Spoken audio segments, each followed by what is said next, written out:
And it's really an indication of just how pathetic some of these folks are that claim to be journalists and reporters and have failed to do a decent job. You know, I admitted that I misspoke on that, but I corrected it.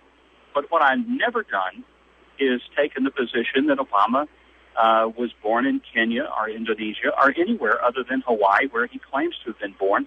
Frankly, Brian, that's not a popular position with conservatives, but it's the position that I have consistently taken. And I just am very amazed at the firestorm this has caused, especially in light of the fact that the talk show host himself has said there's nothing to it. Well, and Governor, what got lost in all the shuffle is the legitimate point that you were making is that we may have a president who has some fundamentally anti-American ideas that may be rooted in a childhood where we had a father who was virulently anti-colonial, hated the British, might have something to do with the president returning the bust of Winston Churchill back to England.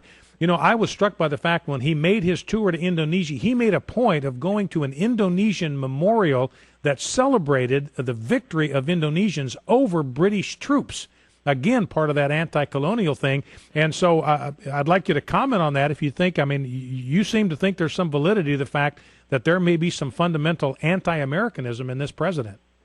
Well, and that's exactly the point that I make in the book. And I don't know why these reporters, maybe they can't read. I guess that's part of it, because it's clearly spelled out, and I'm quoting a British newspaper who really were expressing the outrage of the Brits for that bust being returned.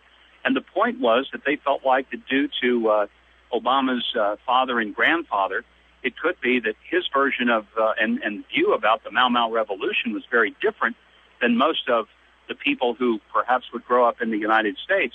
And I have said many times publicly that I do think he has a different worldview.